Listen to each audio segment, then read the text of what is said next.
Hello and Assalamu alaikum. Ultrascan Diagnostics here. This is the CBCT of the patient that you had requested.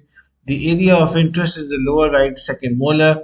As you can see on the 3D rendering, we've got quite a few problems with this case. We've got grossly carious lower left second molar and third molar. We've got BDRs at the lower left first molar. We've got class 5 restorations with overhangs. We've got some class 5s which have not been restorated. So moving to the lower right 6, you can see that there is a buccal bony defect. We also have a sinus opening present within the tooth, which is communicating with the root and externally as well.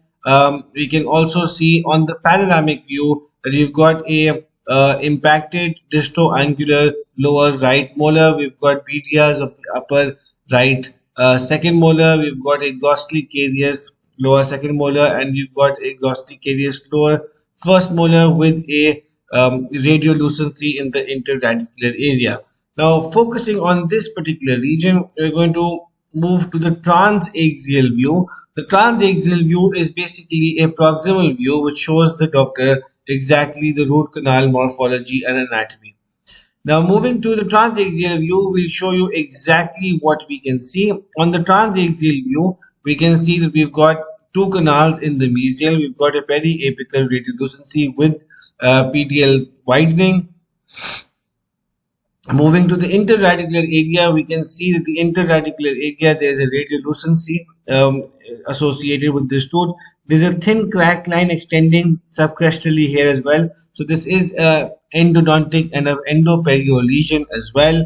You've got this radiolucency causing buccal bone defect associated with the lower right interradicular area. The distal root, however, we've got one large distal canal which starts as two and then forms one at the apex, which is right there. There is a hypodense area, that means there's a radiolucency associated with the distal canal as well.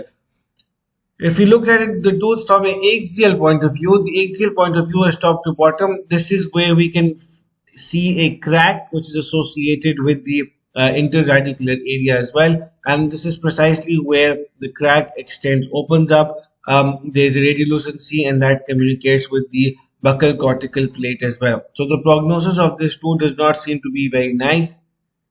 We've got a slight crack present here close to the furcation area as well. We can see that we've got two canals, the mesiobuccal and the mesiolingual. We've got one wide or two canals in the distal, which then join to form one canal close to the apex right there.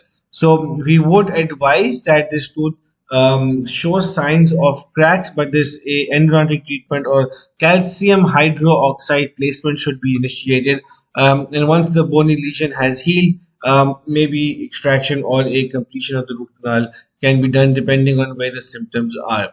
Moving to the lower right second molar, we've got a grossly carious lower right second molar with a big carious lesion on the lower right side. This carious lesion has not infiltrated completely, but there you can see it is communicating with the pulpal horn. So this could be an endodontic and irreversible irreversible pulpitis case. Clinical correlation is definitely advised, but here you can clearly see on the axial view that the upper lower right second molar, there's a cavity which is in communication with the pulp horns, and this can lead to an endodontic treatment. The lower right third molar seems to be impacted.